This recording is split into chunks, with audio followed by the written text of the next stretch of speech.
तो वेक्टर्स और स्केलर को समझने के लिए हम कुछ चीज़ें जानेंगे। जैसे किसी स्केलर का मल्टीप्लाई यदि हम वेक्टर से कर देते हैं तो वेक्टर ही आंसर आता है। इसी प्रकार से यदि हम दो वेक्टर को क्रॉस प्रोडक्ट करते हैं तो भी वेक्टर क्वांटिटी आती है। यदि वेक्टर और वेक्टर का हम डॉट प्रोडक्ट करते हैं तो स्केलर क्वांटिटी आती है। वेक्टर को यदि हम प्लस या माइनस करते हैं वेक्टर से वेक्टर को तो भी वेक्टर क्वांटिटी ही आती है।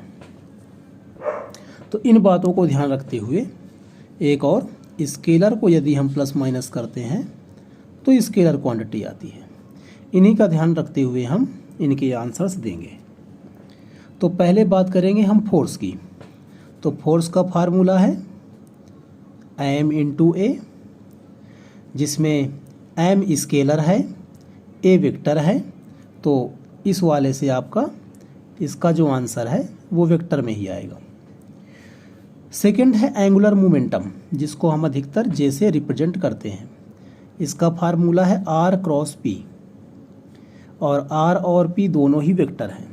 तो वेक्टर और वेक्टर का क्रॉस प्रोडक्ट वेक्टर ही आएगा, अर्थात ये भी वेक्टर ही है। नेक्स्ट है वर्क।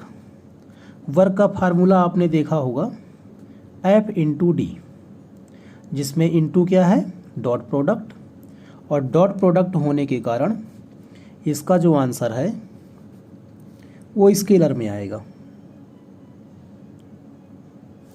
इस प्रकार से।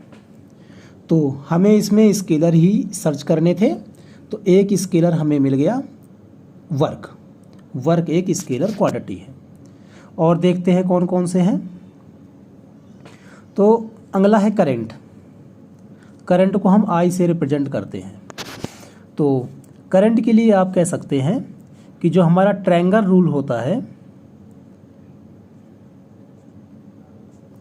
अर्थात A plus B plus C equal to 0, तीनों ही वेक्टर हैं और इनका सम होता है 0। अर्थात जो ये ऐड करने वाला सम करने वाला जो वेक्टर सम प्रॉपर्टी है, ये यदि I इसको फॉलो करेगा तो ये वेक्टर क्वांटिटी होगी। पर देख सकते हैं हम कि I में करंट में डायरेक्शन तो होती है। मान के चलिए इधर 5 एम्पियर है, इधर कुछ 6 एम्पियर का करंट है, और इधर कुछ इसको अंदर कर लेते हैं 11 एम्पियर का करंट है। तो ये जो है जो 11 आया है आपका, ये जो 11 एम्पियर आया है, आप पढ़ेंगे 12th क्लास में पढ़ेंगे इसको। तो आप देख सकते हैं कि ये वेक्टर के इस सम को फॉलो नहीं करता है, क्योंकि 11 ऐसे भी आ सकता है। और मान के चलिए 11 में हम यदि डायरेक्शन थोड़ा सा एंगल ले लेते हैं, कुछ ऐसे कर देते हैं हम ऐसे। अब देखिए पहले ये एंगल मान लीजिए 90 का है, अब ये एंगल 90 के नहीं है, कोई सा भी नहीं है, फिर भी इसका आंसर 5, 6 और ये 11 ही आएगा। अर्थात ये वेक्टर सम को फॉलो नहीं कर रहा है, इसलिए ये स्केलर क्वांटिटी है, वेक्टर क्वांटिटी नहीं है। तो हम यहाँ पर लिखेंगे कि एक और हमें स्केलर इसमें मिल गया, वो है करंट। करंट भी एक स्केलर क्वांटिटी है। नेक्स्ट बात करेंगे हम लीनियर मोमेंटम की।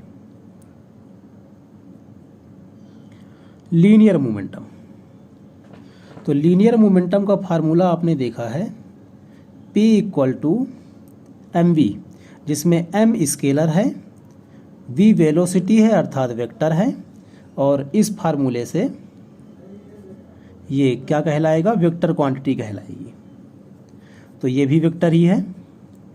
नेक्स्ट है इलेक्ट्रिक फील्ड। इलेक्ट्रिक फील्ड आप 12th क्लास में पढ़ेंगे। तो इलेक्ट्रिक फील्ड कुछ इस प्रकार से हम लिखते हैं। इलेक्ट्रिक फील्ड में जो इलेक्ट्रिक फील्ड लाइंस हैं वो प्लस से माइनस की ओर जाती हैं। यदि ये प्लस चार्ज है माइनस चार्ज है तो इलेक्ट्रिक फील्ड लाइंस की जो डायरेक्शन होगी वो कुछ इस प्रकार से आएगी, और यही फील्ड लाइंस ही इलेक्ट्रिक फील्ड बनाती हैं। अर्थात जब फील्ड लाइन की डायरेक्शन है तो इलेक्ट्रिक फील्ड की डायरेक्शन भी यही कहलाएगी, प्लस से माइनस की ओर। तो इसमें तो डायरेक्शन हमें दिख ही रहा है, इसलिए इलेक्ट्रिक फील्ड भी एक वेक्टर क्वांटिटी है। नेक्स्ट है एवरेज वेलोसिटी।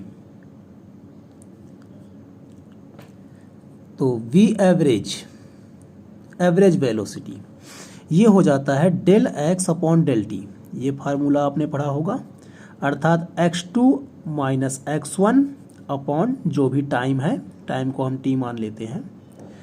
तो वेलोसिटी है तो ये भी डिस्प्लेसमेंट होगा, ये भी डिस्प्लेसमेंट होगा। तो ये दोनों ही डिस्प्लेसमेंट है, और डिस्प्लेसमेंट का यदि हम, और डिस्प्लेसमेंट वेक्टर क्वांटिटी होती है, और यदि वेक्टर क्वांटिटी को हम प्लस माइनस करते हैं तो आप इसके अकॉर्डिंग देख सकते हैं कि यदि माइनस करते हैं तो वेक्टर ही आता है, अर्थात ये जो आंसर आएगा वो वेक्टर अपॉन स्केलर, अर्थात वेक्टर ही है। टाइम क्या है? स्केलर, तो वेक्टर ही है ये। नेक्स्ट है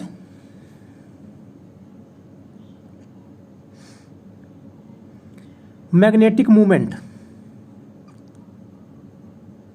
मैग्नेटिक मूवमेंट भी आप 12th क्लास में पढ़ेंगे। तो मैग्नेटिक मूवमेंट जो है उसको अधिकतर म्यू से दिखाते हैं, म्यू का साइन है ये। तो मैग्नेटिक मूवमेंट जो है उसको आप समझ सकते हैं कि जैसे मान के चलिए ये मैग्नेट है आपका, तो इधर एस पोल होगा और इधर एन पोल होगा। तो मैग्नेटिक मूवमेंट की जो डायरेक्शन होती है वो एस से एन की ओर होती है, अर्थात साउथ पोल से नॉर्थ पोल की ओर होती है, अंदर की ओर। मैग्नेट के अंदर इसकी जो डायरेक्शन है वो साउथ से नॉर्थ की ओर है। तो इसमें भी डायरेक्शन है, अर्थात ये भी वेक्टर क्वांटिटी है। नेक्स्ट है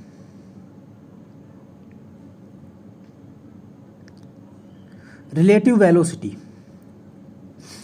रिलेटिव वेलोसिटी का फार्मूला आपने देखा होगा, वी रिलेटिव। हम मान लेते हैं कोई एग्जाम्पल VAB, अर्थात ए कोई ऑब्जेक्ट है जिसकी वेलोसिटी हमें with respect to velocity of B की फाइंड करनी है। तो इसका फार्मूला हो जाता है VA माइनस VB, जिसमें ये भी वेलोसिटी है, ये भी वेलोसिटी है, तो दोनों ही वेक्टर होंगे। और अभी आपको बताया था कि वेक्टर में वेक्टर को माइनस करते हैं तो आंसर वेक्टर में ही आता है, अर्थात ये भी वेक्टर क्वांटिटी हुई। तो आप देख सकते हैं कि इस क्वेश्चन का जो आंसर है वो मात्र दो ही आंसर हैं, एक है वर्क और एक है करंट। तो वर्क भी स्केलर है और करंट भी स्केलर है, और बाकी जितने भी हैं वो सब वेक्टर हैं।